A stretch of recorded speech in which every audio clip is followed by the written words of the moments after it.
Meadow and Hiram have their own show, y'all. And this is it. This is their first episode. Allie polished it up a little bit. I don't even think this is up on their feed yet, this sort of remastered first episode. I know it's a labor of love for them, and it's a show I love. So I'm going to stop talking and let them get to it. RPG for You and Me presents Neon Heat, an actual play duet podcast using the Savage Worlds system in our custom cyber fantasy setting. It has been a labor of love creating it, and we are so excited to finally be able to share it with everyone. Thank you for listening, and we hope you enjoy.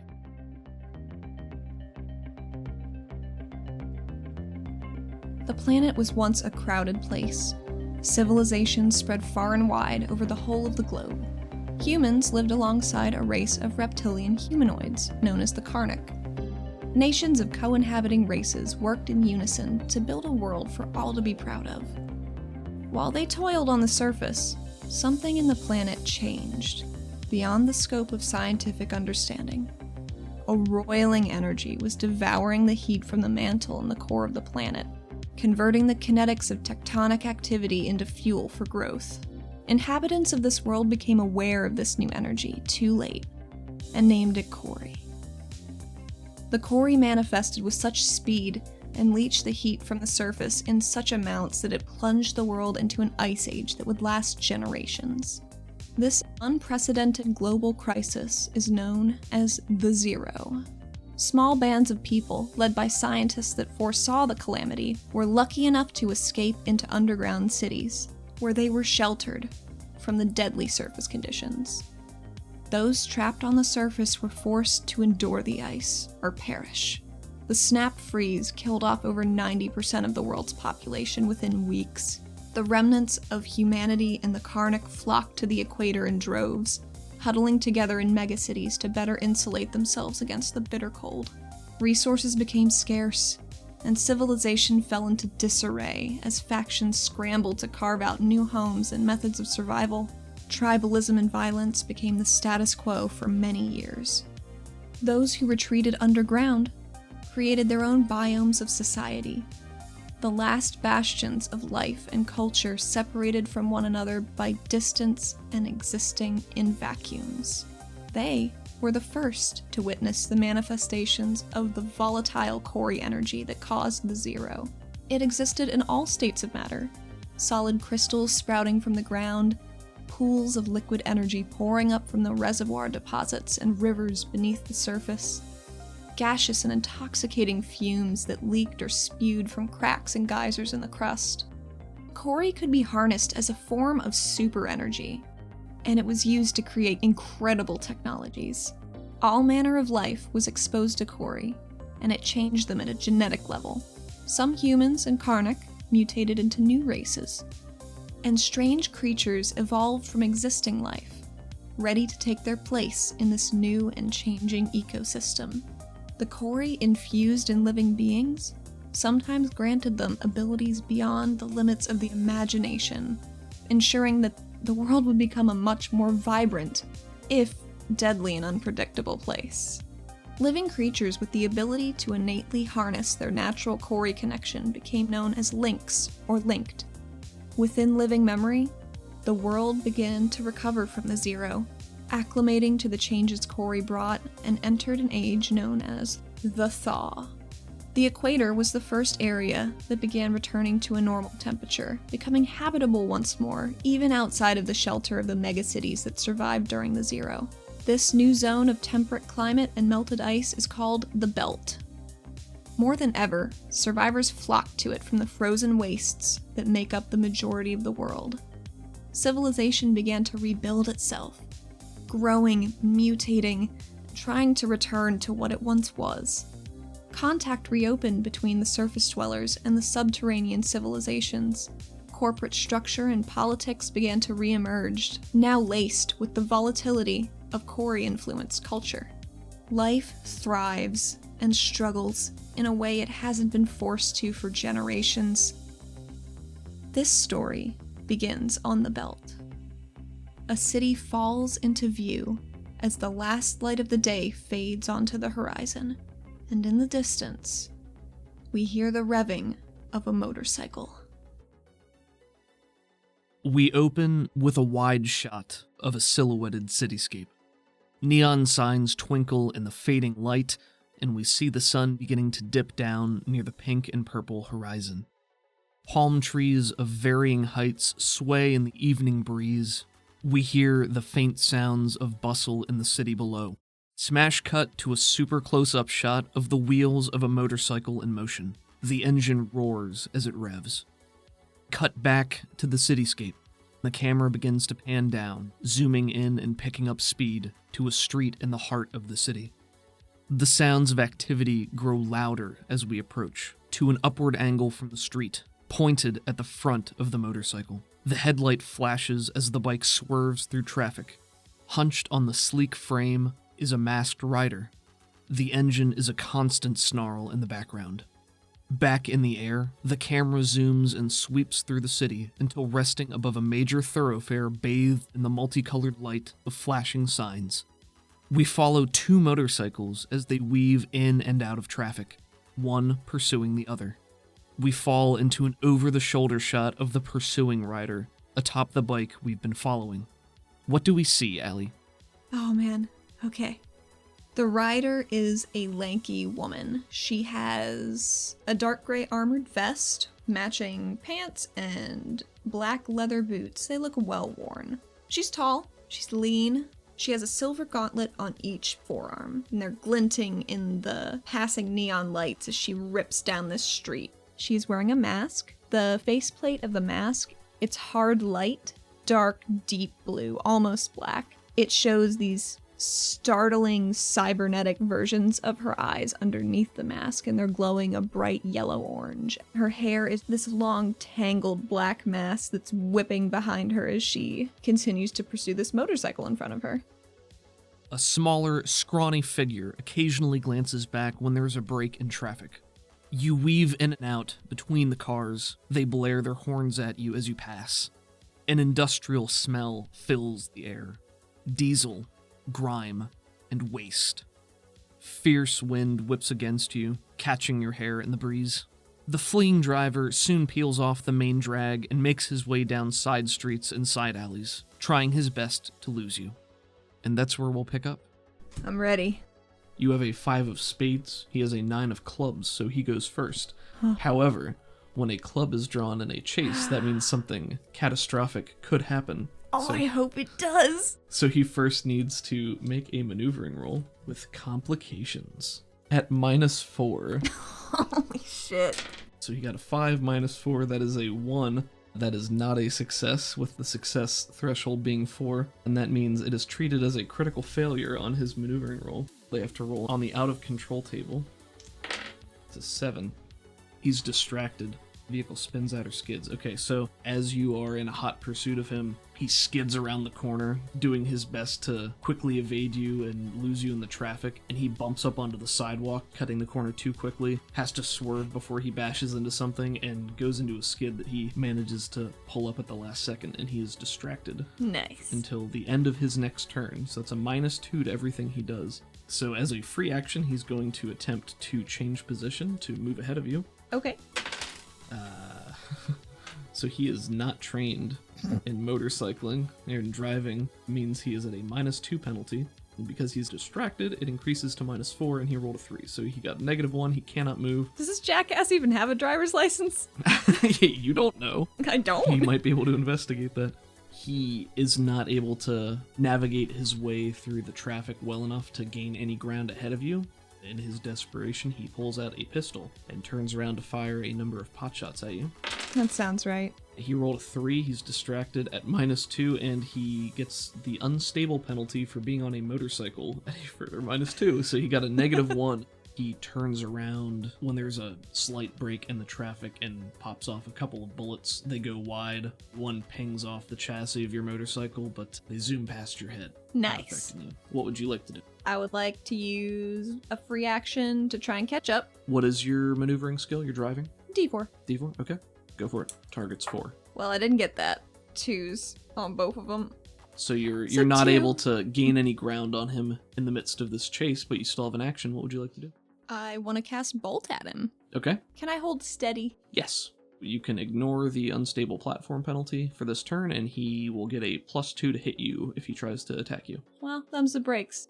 How about a 9? Cast with a raise, that gives you a bonus 1d6 damage. Sure does. And you got an 8. And you're attacking him? Yes. Okay. His toughness is a 4, so that is a hit with a raise, which means it's going to shake him and cause 1 wound. She is holding steady with her left hand on the steering. What's it called on a motorcycle? The steer bar. Handlebars. Yeah, that's the one.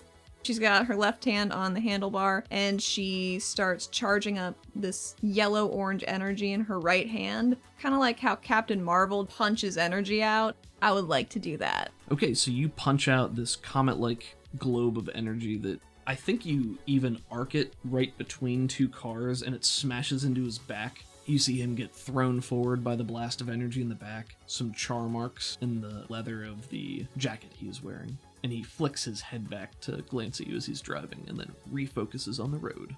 Is his hair wafting in the breeze? He's wearing a helmet. Ah. He's got a helmet on. Similar to you, but not as cool. Well, You got a 3 of spades, he got a jack of spades. He is still distracted, so he's going to try to maneuver again, and fails. He still can't put any distance there. He's going to use his shooting to try to create an obstacle for you to overcome. He's going to shoot the tire out of a car that's passing by and hopes that it will swerve and make life harder for you. okay.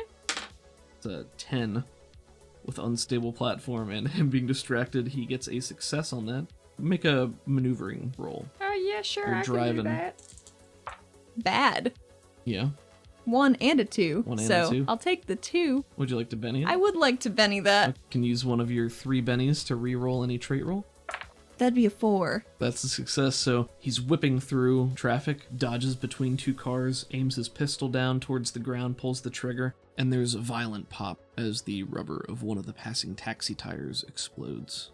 And you can see the driver, panicked in the window, starting to move his steering column back and forth. The vehicle begins to skid and turn perpendicular to traffic. How do you evade this with your success? Oh, jeez. I would like her to yank up on the handlebar and hop up onto the sidewalk and swerve around. They're probably pedestrians, huh? There are probably some, but I think that's doable. Okay. I would like to do that. People get the fuck out of your way. Good. And it is now your turn. You're hot on his trail. Nice. Well, I'm gonna try and be hotter. Hotter. Impossible. How's a 4 do?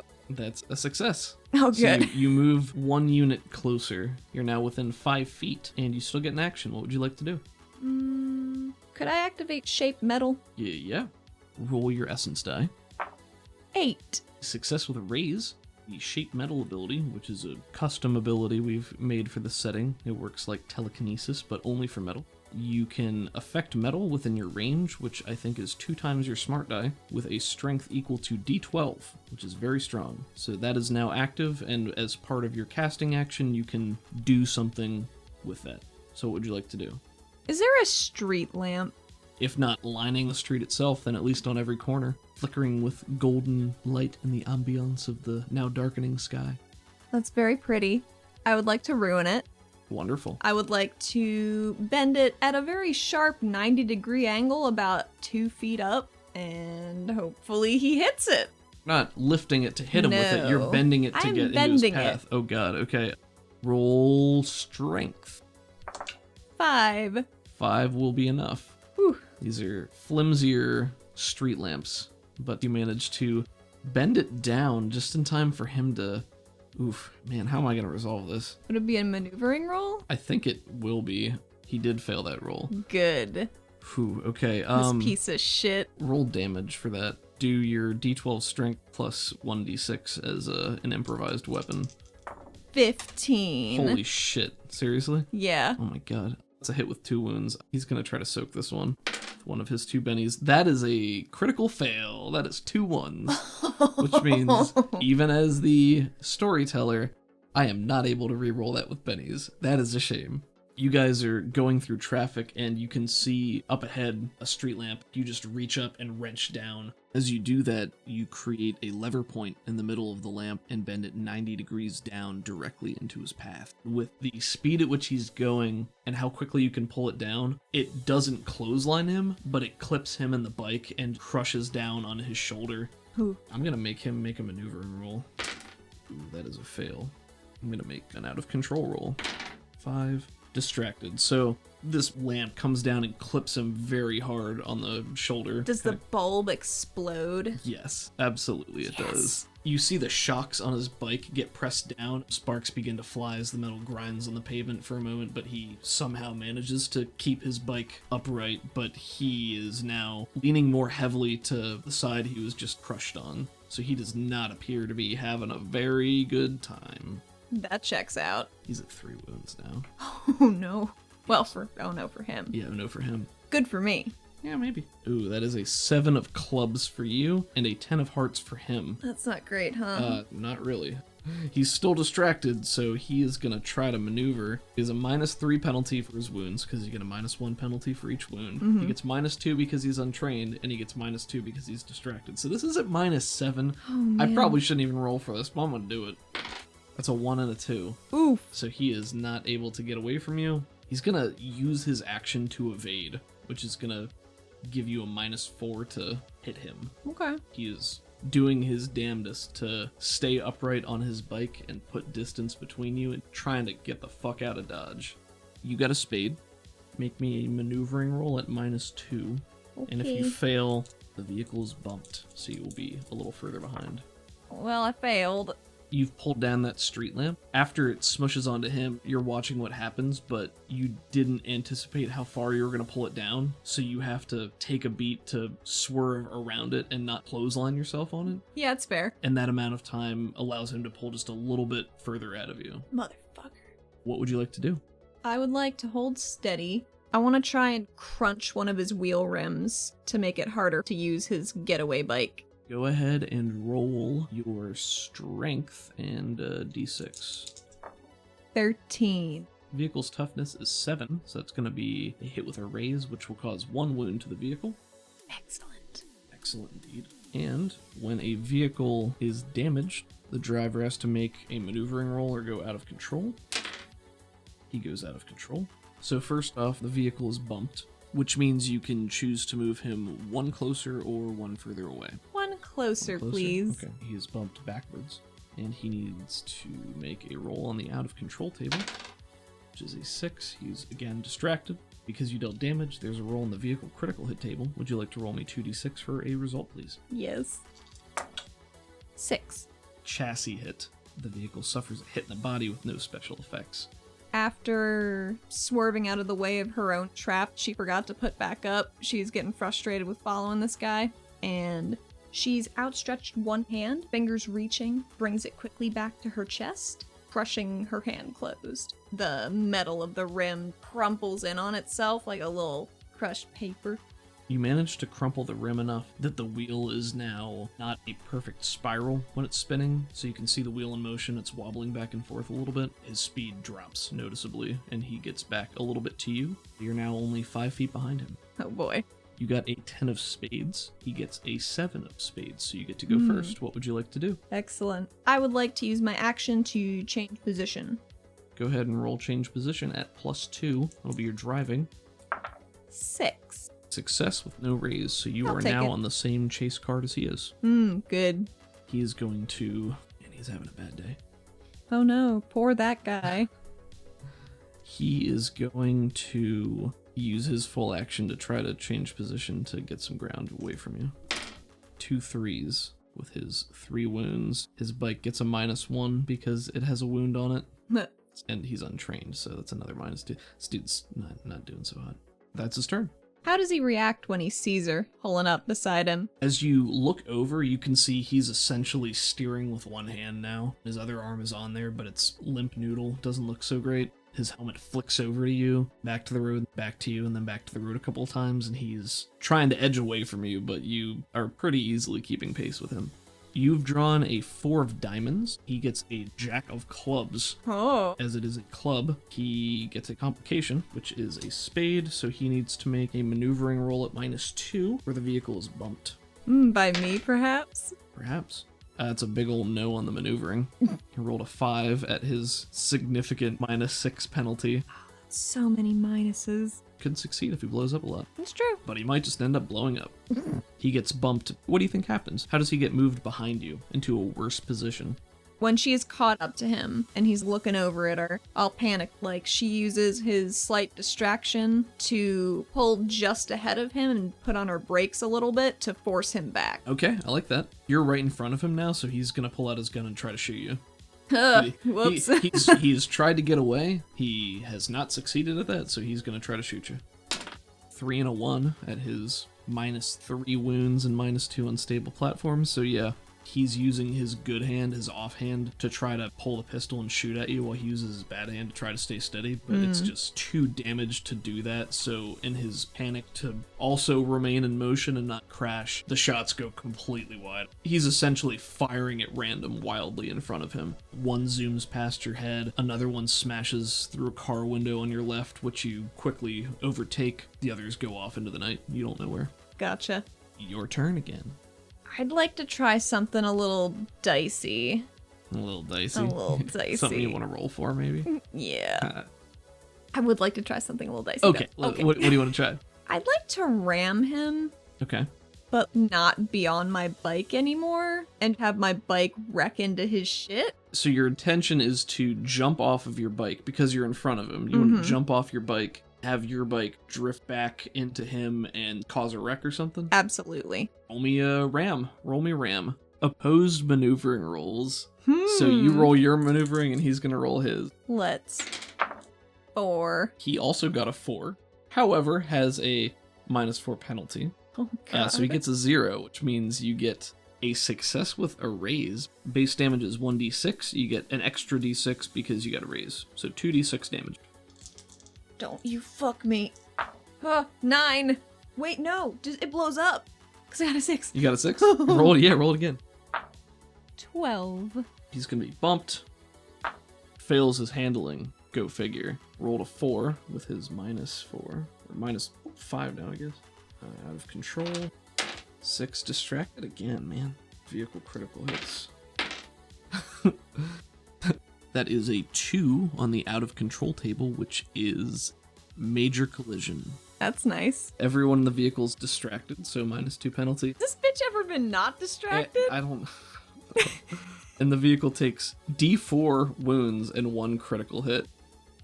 I rolled a 4, so it takes 4 wounds and is already at 2 wounds. How does so that work? Anything over 3 wounds just means it's wrecking. Cool. So, oh Jesus, it's 4d6 damage. This dude's To the bike or to the guy? to the guy. Oh no!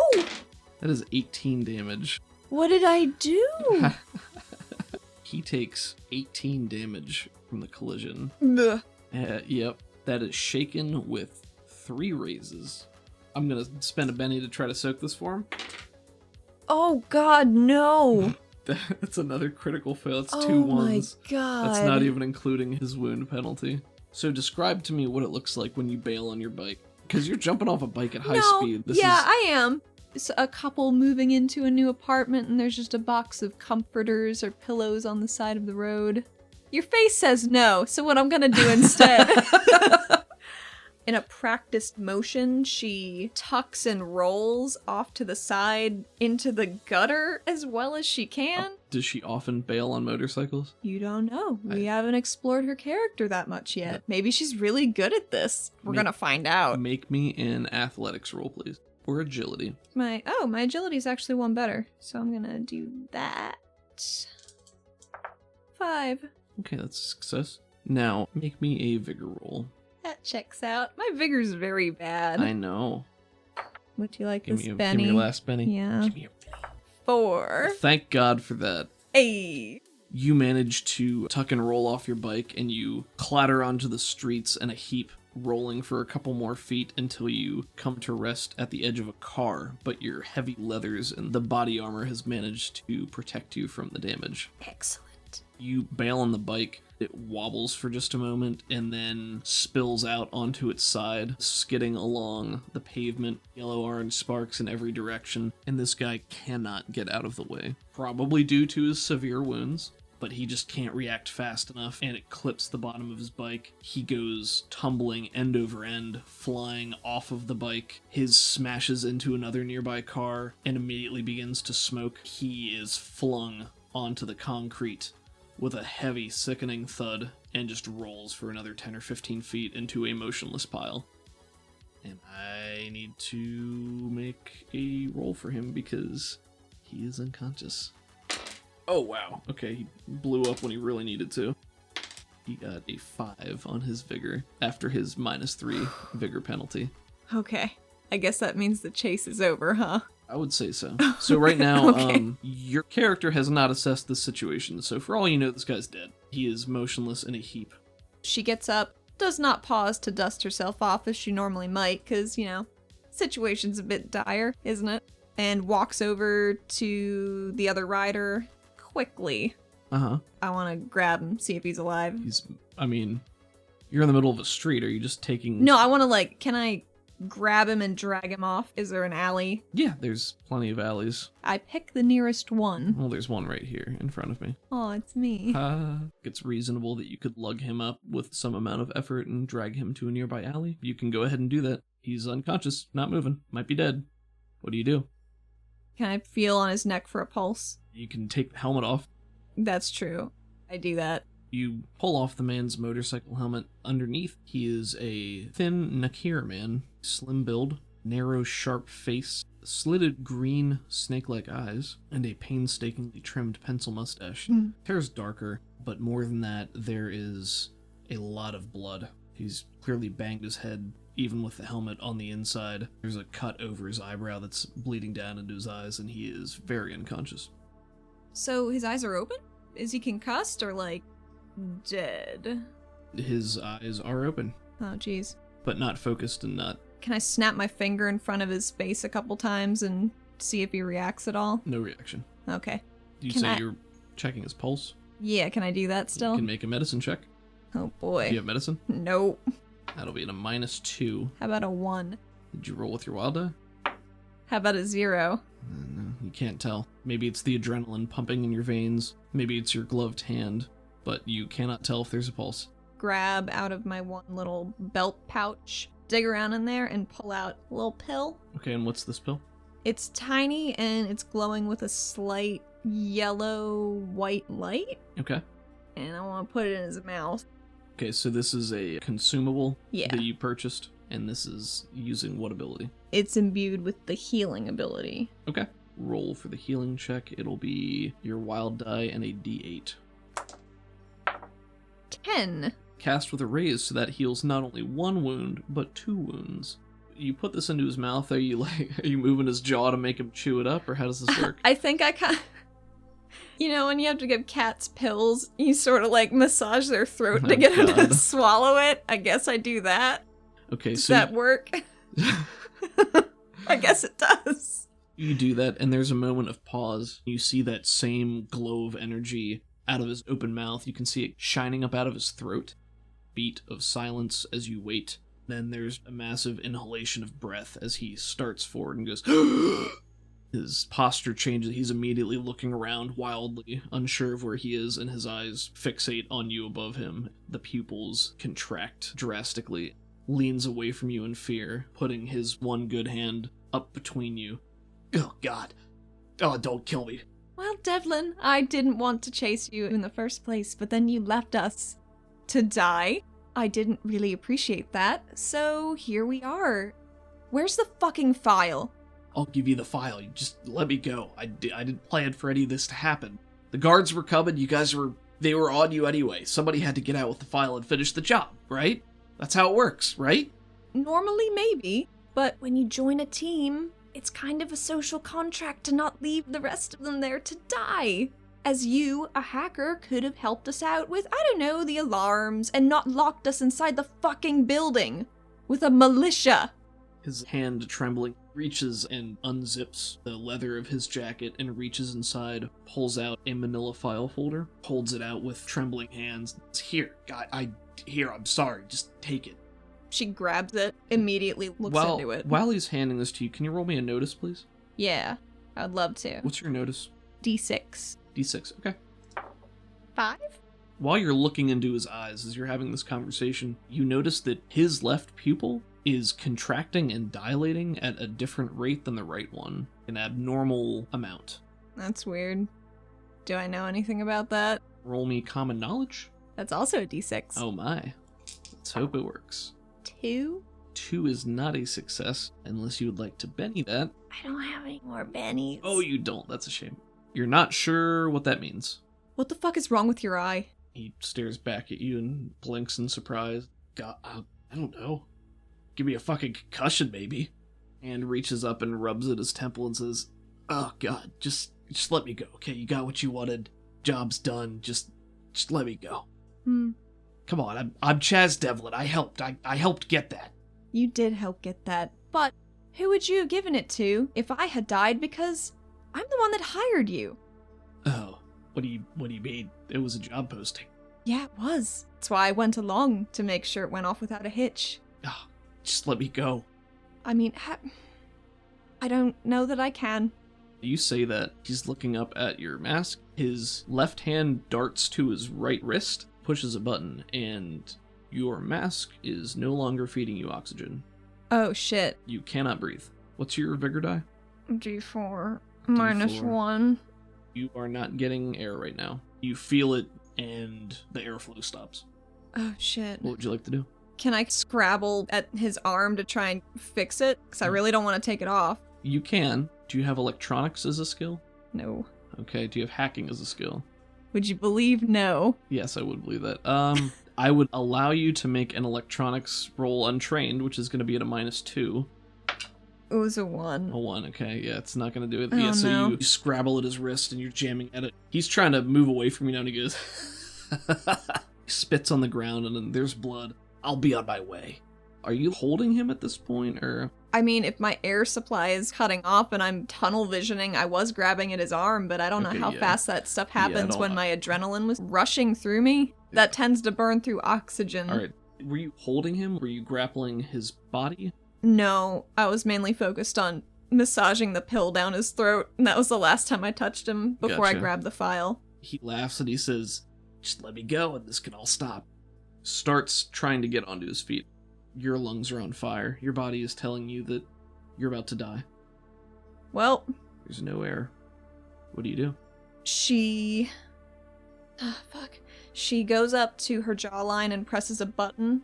The hard light front of the mask dissolves into the bits that are on her jawline, and it reveals her face, which she was trying to avoid for privacy reasons. Sure. So she has a longer face, a narrow nose, 2 long slash scars that go from her right cheek over the bridge of her nose and into the left forehead. Her eyes are the same yellow-orange as the energy she was blasting Devlin with on the motorcycle. Her pupils are cat slits. She looks real angry. She also has a metal circlet, slim, tasteful, on her forehead. She takes a real quick sharp inhale, and I want to pin him to the wall with one fist to his chest. Make me a grapple. Strength. He's going to contest.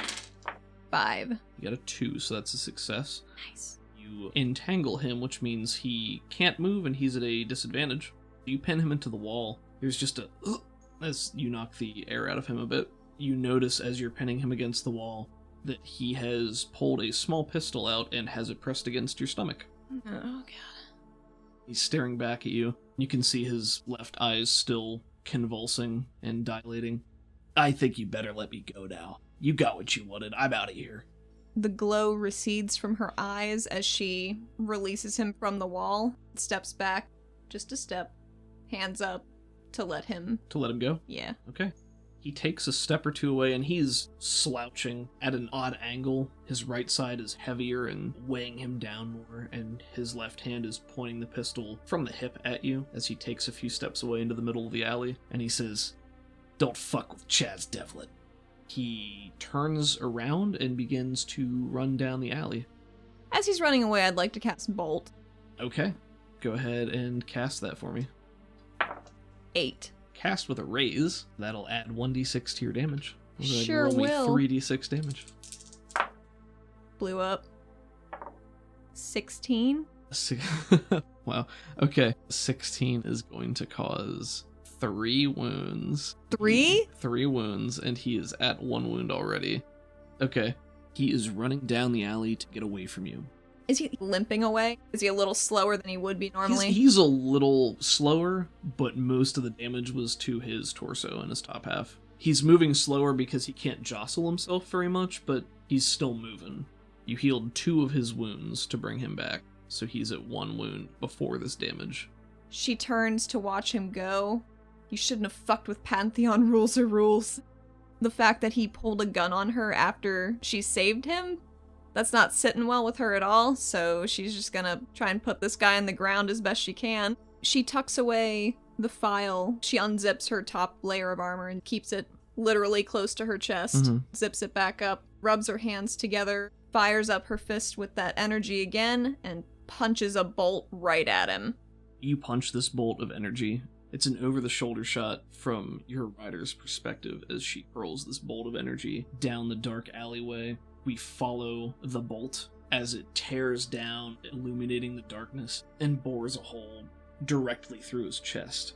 Smashes into the wall at the end of the alley. There's a moment where the camera is doing one of those classic looking through the steaming hole in his chest, and he clutches it and stumbles a step or two, does one last look over his shoulder behind you, looks down at the hole again, and then collapses in a heap against the side of the alley. And you now notice that there is another figure standing at the end of the alley, with the hole where your bolt had gone inches away from their head. Oh boy. The alley seems to diverge into 2 directions, like a T intersection, and they're standing in the middle of it. You're 6 foot something, aren't you? Pretty tall, so this figure is shorter than you by at least a couple of inches. They're dressed in dark armor, run with yellow trim along the edges. They have a helmet on. It's very sleek. There's a wide V starting at the eyebrows, meeting downward on the nose, glowing with a yellow light. There's a silent moment as they stand there, watching this guy fall over, and then they start walking towards you. Just at a measured pace. I would like to maybe walk the other way. Can I tap my mask back on to see if it's still got fucked up airway? Yeah, you can turn it back on. It appears to have been cleared at this point. Oh, cool. So you take a breath and you start to walk away. Yes. You hear a voice from behind you in a commanding tone say, "I don't think you want to walk that way." As the person shouts that, you can hear in the distance the blaring of sirens Oh, that shit. appear to be drawing closer. And if you look over your shoulder, you see 2 motorcycles in a smoking heap that's in the fair. middle of the road. Jeez. The figure takes a few more steps closer to you. You're Artemis, then? The voice is coming out modulated. Not quite a robo voice, but this is a modulated voice through the helmet. She turns her head to look over her shoulder at the newcomer. I think that depends on who's asking. Well, you'd better come with me. I have something you'll want. Turns and starts to walk away from you with confidence, and then head turns back. You don't have much choice. Toppers are on their way and they're out for blood. That's interesting. Hearing that very specific phrase, she would like to follow. Cautiously. As they're passing the corpse, they look down, nudge it a little bit with their foot before continuing on, and then walk around the corner. Assuming you're following them, gonna go through a couple alleys, and they'll say, "Did he deserve it?" I think he did. Almost got me and my friend very dead. Supposed to be on a team, so... Can I tap my helmet communicator and ask if Vulcan's okay? Sure. Because I haven't heard anything this whole time, and I'm very concerned. The last you had left Vulcan, your partner in Pantheon, he had been fighting off a group of guards at the facility that you just escaped from. You hit the headset communicator, and you hear a voice come through that says, "Yeah, Athena, where you at?" In an interesting situation. Are you alright? "Yeah, I'm fine. Did you get the information?" Yeah, now I got it. Do you want to meet back at the safe house later? "Yeah, sure. Alright, Take it easy." you too. You turn down another alley. There is a motorcycle there. This one is it's a fancier looking motorcycle. So you were on a traditional petroleum gas-based device. This one has been modified to work off of Cori energy and is a hover cycle. The figure that you're following will climb on, and there's room on the back, turn over their shoulder and say, "You're riding, bitch." Whatever you say. And she climbs onto the motorcycle because there are a lot of cops coming the other way and she needs to be out of here in one way or another. So you climb on back of this motorcycle. The person says out loud, "Com channel 227.4. Kicks the bike into gear, and there's a thrum of energy as the bottom lights up, propulsion kicks in, lifts up, and you start to move away. This motorcycle is powered by Cori energy, so the fact that they have this cycle is significant. Instead of normal tires, when you kick it into gear, the energy spins through the tires and they turn horizontal instead of vertical, so they act as hover discs and you can use it to maneuver and fly at low altitudes, but for them, they just peel out of the street with a thrum of energy and they do a skid turn that's much more graceful than it would be on a standard motorcycle, and you start going through the streets. As you're riding away and they're weaving in and out of traffic, the sky has finished blackening. It's later than it had been. The neon lights flicker by in a phantasmal wave of sensory overload. And you've now entered the seedier part of town. Gunshots off in the distance and loud music blasting from the rundown cars you overtake with ease. Did you join the comm channel? I would join that channel. And you just hear a voice come through and it says, "Looks like shit here. Don't know how people put up with it. Don't know how you've been able to stand it. You've got shit taste." I mean, just because you're in a situation where you have to be a place doesn't mean you have to like it. So, not that I'm not grateful for the getaway. It's very good. Where are we going? I'll be there soon enough. Okay. Continues driving in silence for the rest of the time, I think. Maybe occasional snide remarks about the neighborhood you're driving through. You pull into an especially decrepit back alley. They veer the bike off to stash it in a tiny shutter garage that's attached to a blocky building with no windows. You get off the bike and they turn off the engine, press a button on a wall that starts to lower the shutter, and then they jerk their thumb at the door nearby and says, "In here." So someone sent you to kill me. This would be a good place to do it, huh? They pause with their hand on the door and turn over to you. The shutter comes down and you're now standing in the darkness except for the yellow visor light and the blackness. "If I was here to kill you, it would have been easy enough to do it in that alley." And they open the door and lead you inside. This place looks like maybe it used to be a garage or a machinist shop, belonged to a mechanic, tools strewn about, bits of machinery, an oil stain in one corner. Does it have a rainbow in it? It does. It really pulls the room together. There's a door at the back that's open, and you can see there's a cot in a little shitty room there. There's a main room, and in the middle of that main room, amidst all the tools and scattered scrap metal and parts, is a table with 2 chairs. They are several steps ahead of you. The figure leads you over to the table and points at one of the 2 chairs and says, "Sit." I'd prefer to stand. But she does walk over to the table, leans onto the back of the chair. They shrug a little bit. "Suit yourself."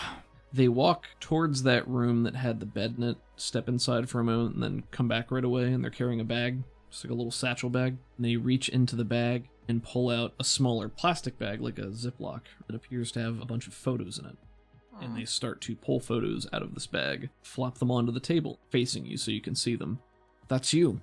It's not a question, it's a statement. Is it me? It is you. From a job you completed several weeks ago. You're masked, you're in uniform, but it appears to be security footage. Okay. Maybe you had broken into a facility or something to that effect. And they throw another picture on the table. And they say, "And that one." And they do it again. "And that one." And they throw out 5 or 6 total photos that are all from jobs you've completed probably in the last 6 months from various angles and security footage. Then they pull out a small PDA tablet with a smaller screen, press a few buttons on it, hold it out. "And this one." And this is a picture from probably about 20 or 30 minutes ago of you on your motorcycle going through the city. Oh. Like a dash cam? This one looks like it's from a building. There's a bit of motion blur. It's you on the motorcycle and you can see the other guy that you were chasing just ahead of you. But it's you in the same armor that you're wearing right now. You can't see your face, but it's definitely you. Gotcha. "You've made quite the name. Seems you've been enjoying yourself these past couple of years." I wouldn't say enjoying myself, but a small business takes a lot of work. They press a couple more buttons on their PDA and pull up yet another picture, and this is from the facility that you were at an hour or 2 ago. This one looks like it was from maybe a body cam of one of the guards you guys had been fighting. It's an action shot, and you see Vulcan standing there with quite a large machine gun on a gimbal that's attached to his waist, opening fire at someone. You're over there throwing a bolt of energy at another guard. What were you doing there? What was I doing there? I was doing a couple of things. I was slinging around some Corey, as you can see there. Very impressive, I know.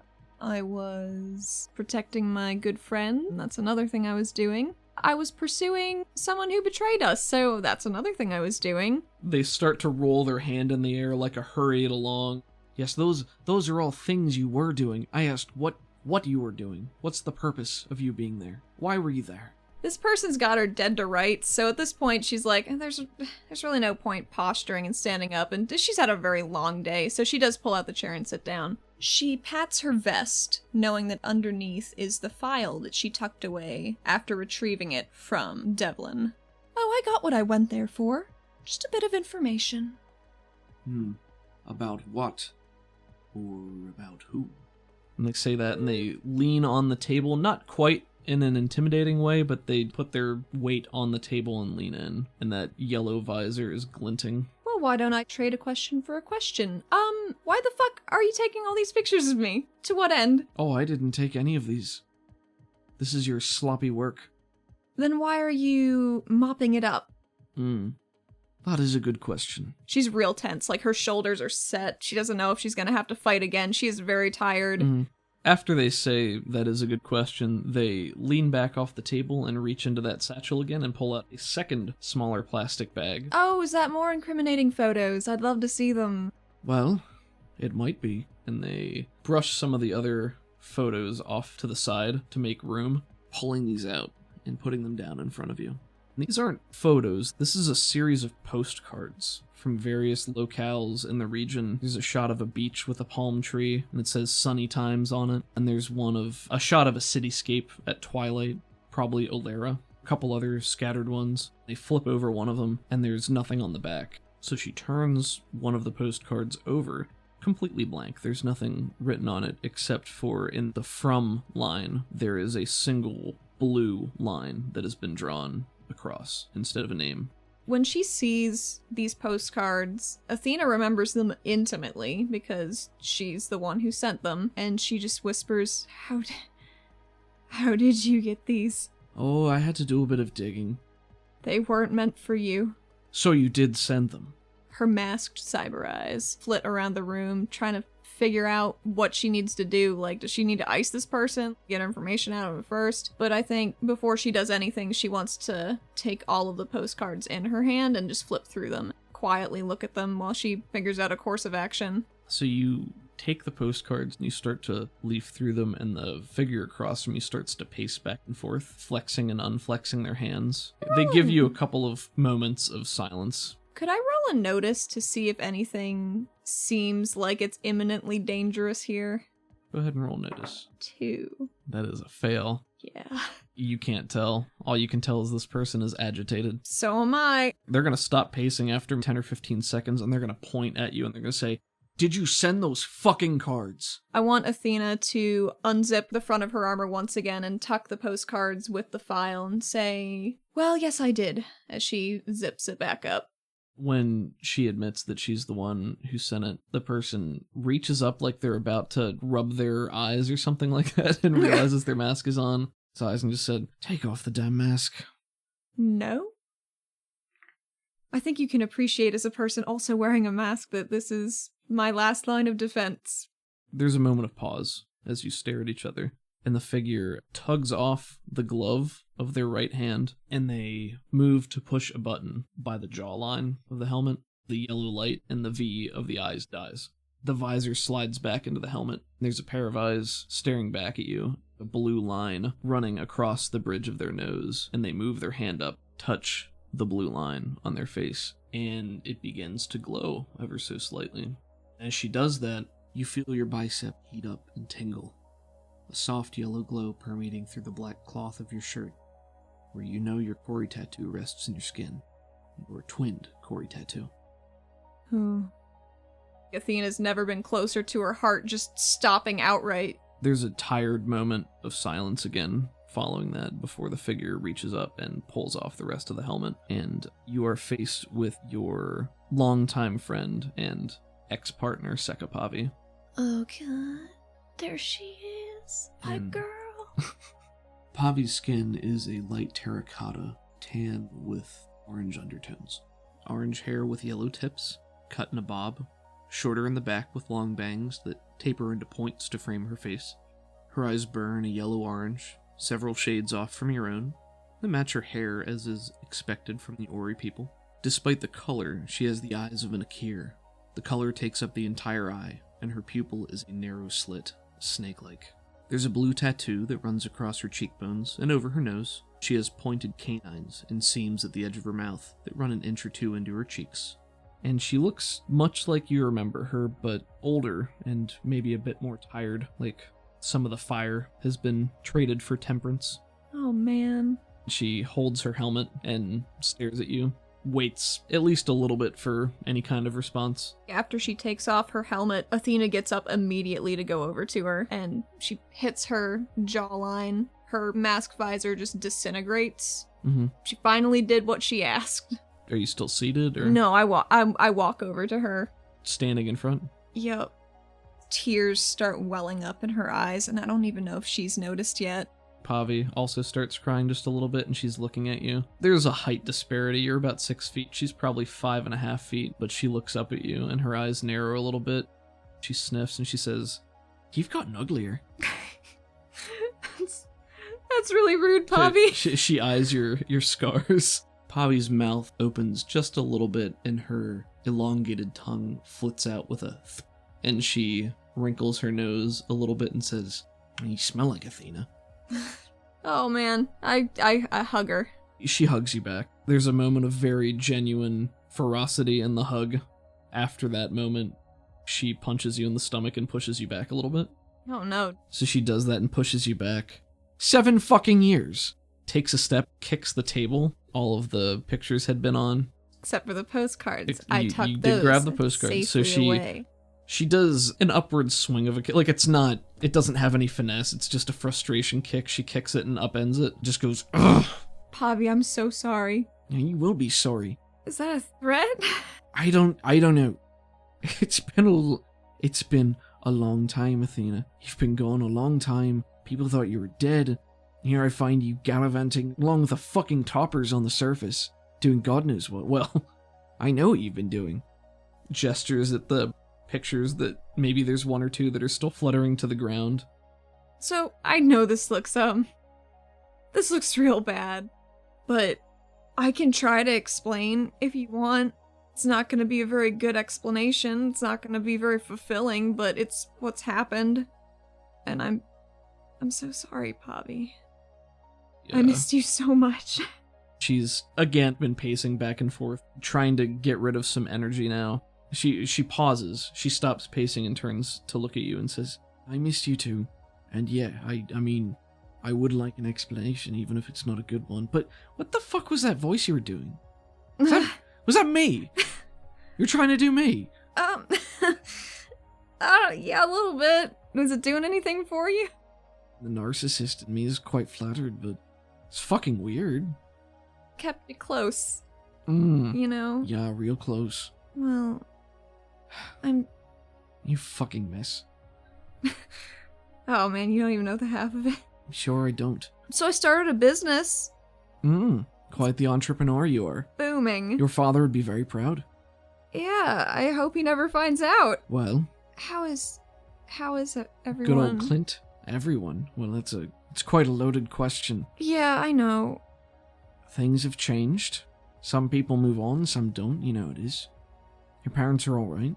Are they kind of in the camp that thinks I died, or? I think they believe that you're still out here somewhere. You disappeared. There was no body. There was no signs of a struggle. There was no record of you leaving the city. Nothing on the transit. Nothing in the DNA scanners. You just... poof. You vanished. You're gone. Overnight. Within a matter of a couple of hours. I mean, most people figured you left with Joel, you know, after his retirement ceremony. So, but, you know, he's been out. It's been so, you know how it is. A lot of people leave the city, they don't come back, especially when they get on in the years and they want to go out and they want to see the rest of the world. Most of them don't come back. That's not unheard of, but no one ever heard anything from him, and they never heard anything from you, so they either assumed the worst or assumed you ran off with him. Basically, his prodigy, his ward. Joel's dead. What? He- When? Out here? He died the night I left. It's why I left. What? I don't understand. She's turned to face you, with hands on her hips, very confused. What do you mean he died? Why didn't you tell anyone? What happened? Javi, it was really bad. There's something going on in the city. I don't know who I can trust and who I can't, but I had to leave. I know that doesn't make a whole lot of sense right now. No, it doesn't. Okay. Joel's party. It all happened after that.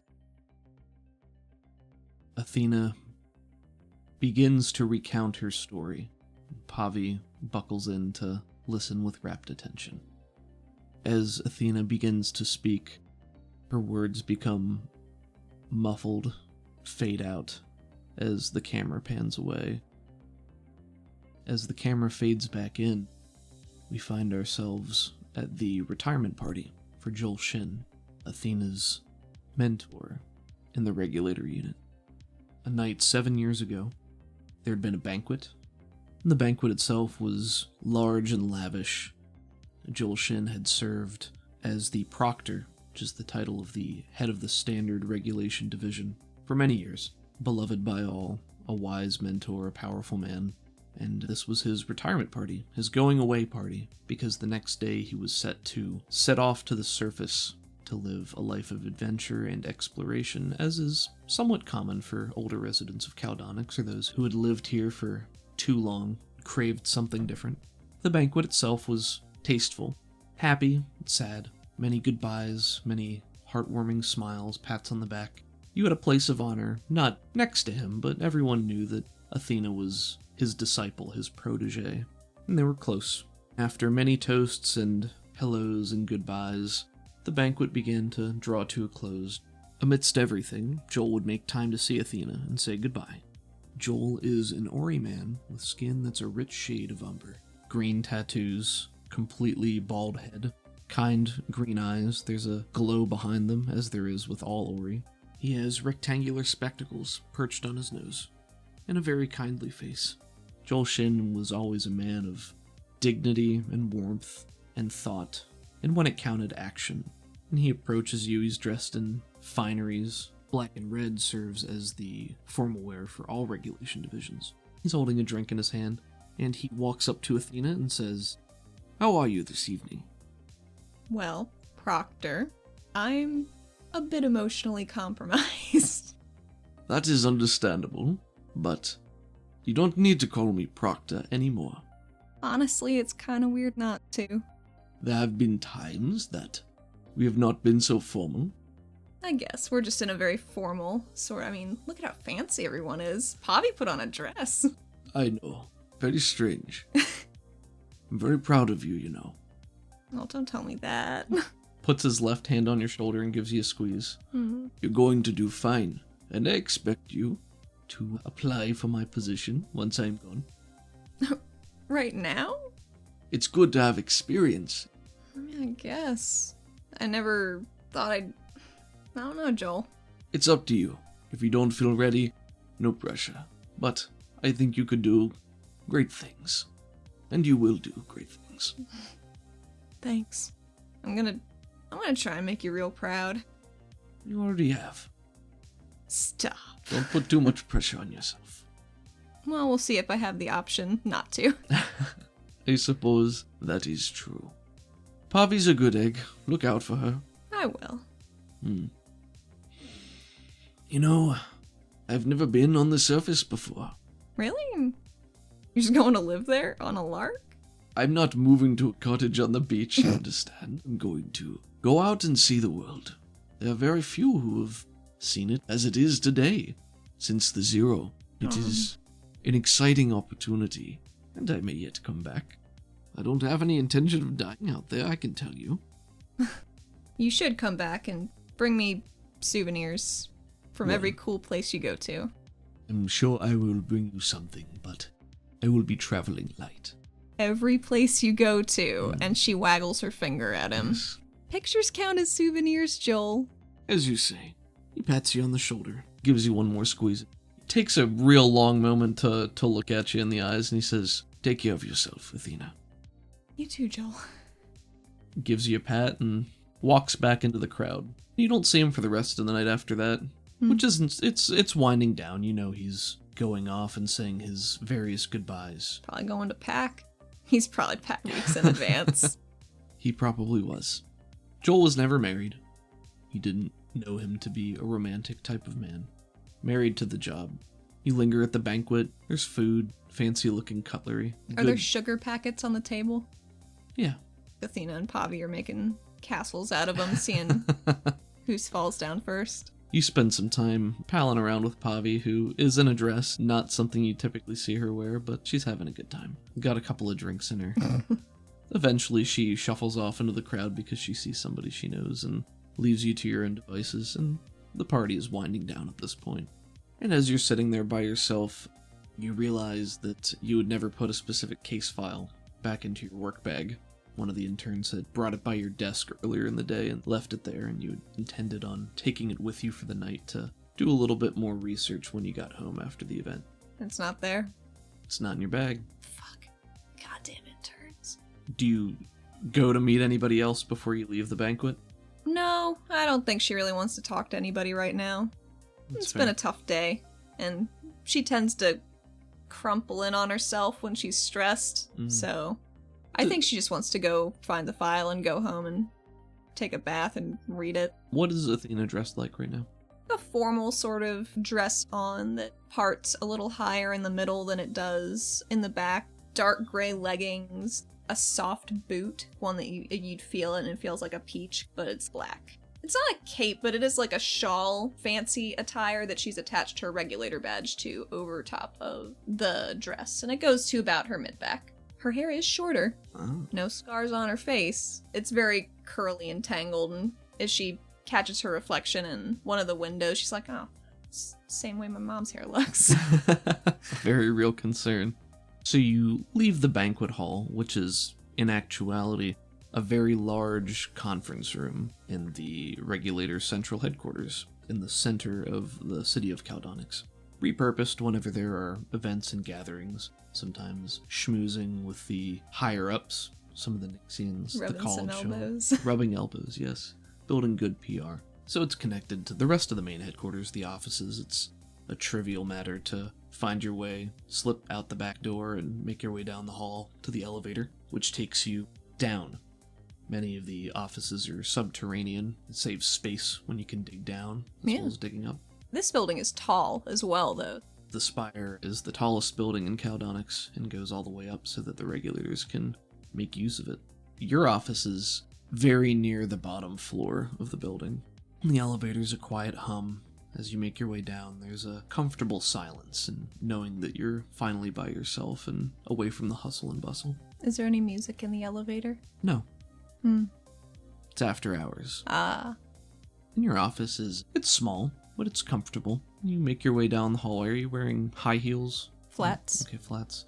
There's a soft thump with each step that reverberates only slightly off of the walls. You can turn the light switch on. Like, Make your way down the hallway to your office, and you find that the file is not actually on your desk, oh, fuck. which means that the intern may have returned it to the records room. I don't want to go to the records room. Yes, the records room, one further step removed from the rest of the normal working quarters, is technically on the same floor, but only accessible by a set of stairways Ugh. at the back, which also leads to one of the secure contraband rooms. How Athena feels about stairs. Unfavorable. And unfortunately, she must brave them. Ugh. And again, your footsteps echo in the stairwell as you go down. And it's darker here. Even the lights aren't as bright as they typically are. And you go to the records room, which is by one of the contraband rooms, as well as the incinerator, which is used to dispose of dangerous contraband after it's been reviewed and processed. The room is unlocked and you're able to go in, but as you get closer, you notice that the door to the incinerator room is ajar. an orange light seeping between the cracks of the door, and you can hear muffled voices from the other side. That's weird. It is very uncommon. It's a dangerous room. It's typically only utilized during the normal business hours. Staff members who deal with disposing of the contraband. Can anybody just go in there, or do you have to have a special key card? It's something that anybody can do, but it's regulated more closely based on who they send down there. Really, it's more of a matter of the less people that are down there exposed to the danger of using the incinerator, as they call it, the better. It's fair. What do you do? Well, I'm gonna go check that out. You get to the door, and it's ajar enough that you can, if you put your eye up to it, you can see through, but not well. And if you shimmy back and forth in front of it, you can get a better view. There are a number of figures. It looks like at least 4, 5, 6 maybe, standing out there. You try to open the door a little bit more. I mean, if I can't get a really good look like this, just a centimeter more. You budge the door just a little bit more. Quietly. It's enough. Must have been serviced recently because there's no squeak. You budge the door, it opens just a little bit more and gives you a perfect view, staring straight ahead. In the incinerator room, they call it an incinerator, but it's not really a mechanism. It's more like a pit in the floor. It has a hatch, a mechanized hatch that can open and close by design, and it leads straight down into the heart of the mountain. A straight shot drop down. Based on what you can remember, at one point, there was a very large quarry deposit here, a large crystal that in the early days, when this area was hollowed out, was fully taken out, harvested away. And for some reason, this one never really grew back, as many of them do. The vein didn't grow back, but the energy was still exposed. And the energy, contrary to most quarry, was much more volatile, highly dangerous. The heat is intense, basically a black hole, which you can drop things into and they disappear entirely. There's a catwalk high up, 20 feet above the pit, where one can walk and survey and drop things down if need be. As you watch, there are 4 figures standing on the catwalk and 3 figures standing down by the pit itself. The 4 figures on the catwalk are shrouded, covered completely in red robes. Similar red robes to the fineries worn at the retirement event you just left. 2 figures that are standing down by the pit do not have hoods up. They're visible fully. Delegate Tilene Erasmus is a formidable Yara woman. She has dark black hair pulled back into a ponytail and a long, stern face. Her arms are crossed and her extra set of mantis-like legs fidgeting idly as she stands there. The other is Oculus Jex Davith. Slim human man, a mess of blonde hair on his head, thick square-framed glasses. He's known to be a powerful psionic. The third member standing by them is Joel Shin, dressed just as he was minutes ago when you saw him up at the party, and they appear to be in conversation. And now that you're standing closer, you're listening, you're close enough to hear some of their words. But unfortunately, it appears as though you've arrived at the end of a conversation. And all you catch as you're standing there watching is the voice of Jex Davith standing next to Joel. He places a hand on Joel's shoulder, much as he had done for you, and he says, "Thank you for your service." Takes a step back. Talina does the same on his other side, and all the gathered figures, except Joel Shin, perform the standard regulator salute, taking your left arm, resting at your side, balling it into a fist, touching it to your right shoulder, and then letting it fall. And there's an echo of what Jex said, and all the figures together speak, and they say, "Thank you for your service." And the pit, which is open, the maw wide, you can see the flickering of orange-yellow energy, casting shadows on the wall as they stand there. What does it smell like? Ozone. You stand and you watch as Joel offers a nod in return to Jex, takes a step forward, stretches out his arms, and plummets directly into the furnace. And as you watch him disappear, there's a surge of energy from the pit. Yellow-orange flares brightly into a deep crimson, and you see a tendril of energy lick upwards and then get pulled right back down immediately. Almost like a great tongue that swallowed him whole. What is Athena's reaction? Her mentor has walked directly into death, it seems. Joel. There's a deep metal clang, and then you hear the shutters on the furnace begin to close, and the figures have not moved, but Talina and Jex look up at the other four. Can I make anything out about the robe people? They're wearing standard regulator fineries, deep crimson or shades of maroon, very robe-like cloaks with dark tones underneath. They all have either hoods or part of their cloaks pulled up over their heads, which shroud their faces here. You would be able to tell a mixture in size between the cloaked figures. One of them is noticeably larger than the others, very built, at least 7 feet tall. Oh, damn. The other 3 appear to be average height, but it's hard to tell from here. You can't really tell those apart, but one of them's definitely bigger. Okay. Aside from the light that was being cast by the furnace, it's pretty dark. Not easy to see specific details, and now that it's starting to close, a lot of the light is leaving. What does Athena do? Flees. But she has enough presence of mind to turn off the light switch she turned on. If anything's gonna trigger some fight or flight, it's that. You race your way back the way you came, up the stairs, past your office, through the hallways. It's just as quiet as when you made your way down here.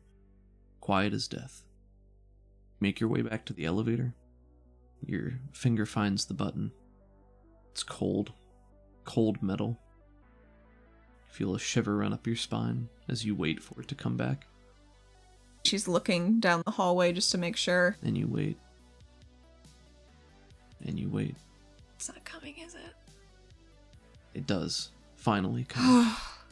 With a dull ding in the empty silence of this hallway. I don't even know if she can hear it over the blood in her ears. You enter the elevator.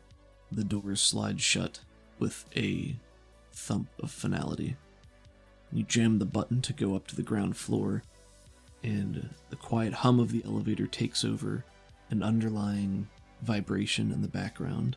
As time passes and as you go higher and higher, the vibration feels louder in your ears until the quiet becomes a deafening echo in your mind.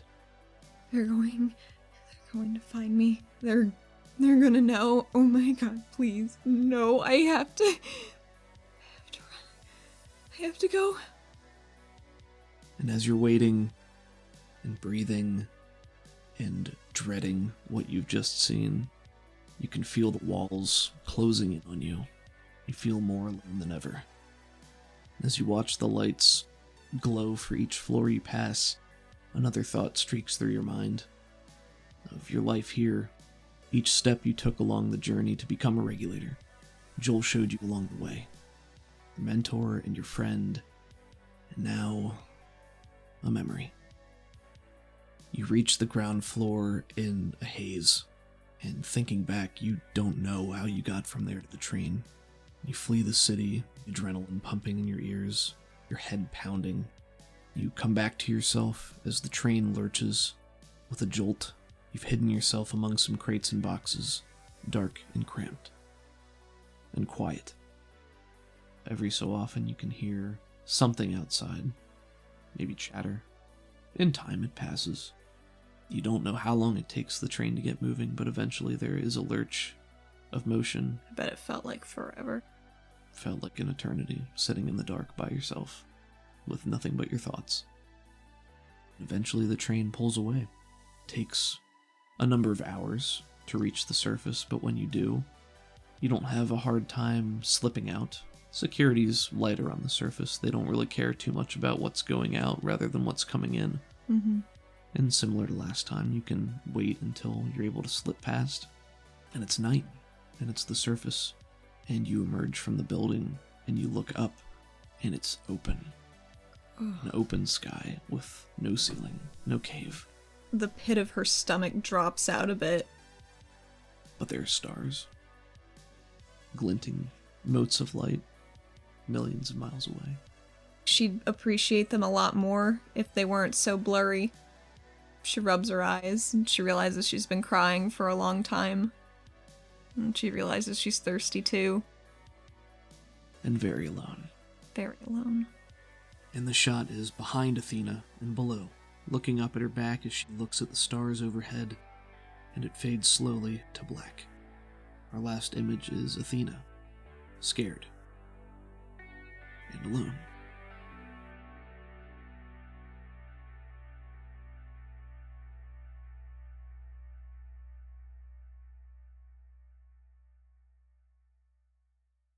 Hey everyone.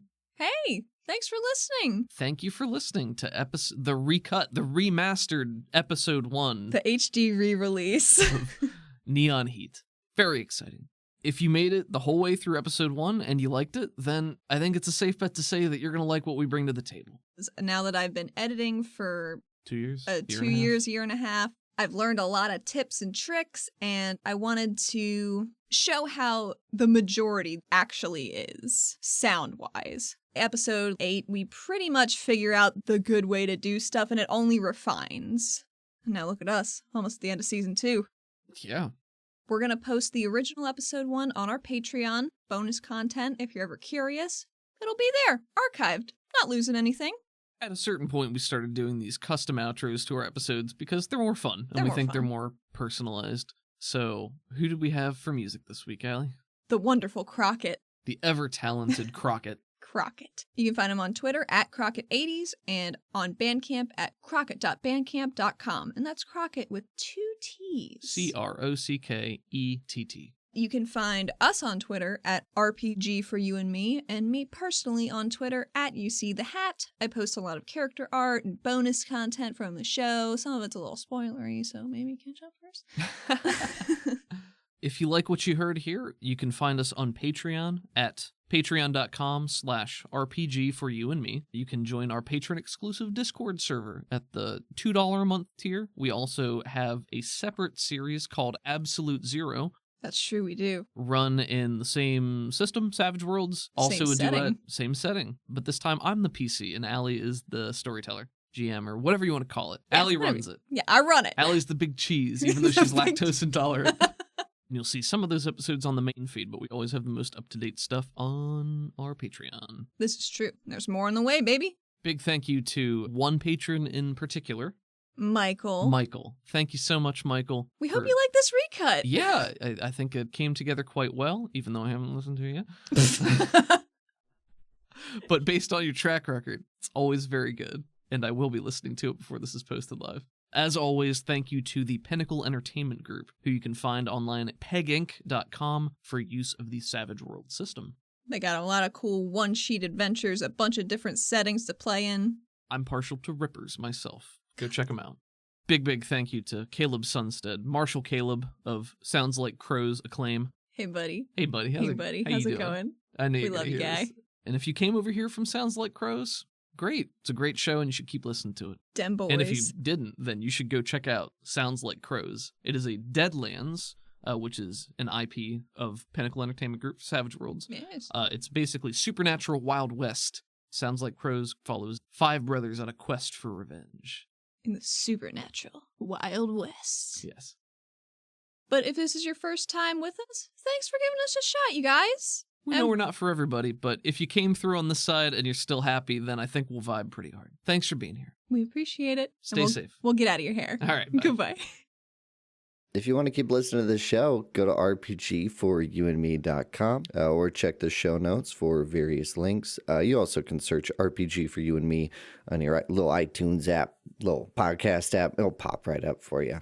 Sounds Like Crows will return on let me check my calendar, click, Monday the 14th with our 100th episode. And if you want to be a part of our live listen, we're not going to play live. It's already recorded, but we are going to listen and then have a Q&A afterwards on our Discord server. So if you want to be a part of that, go to our Patreon at patreon.com/Sounds Like Crows and join us on the Discord. Otherwise, we will see you on the 14th. Hopefully you spend next week listening to Mama Daddy Crow.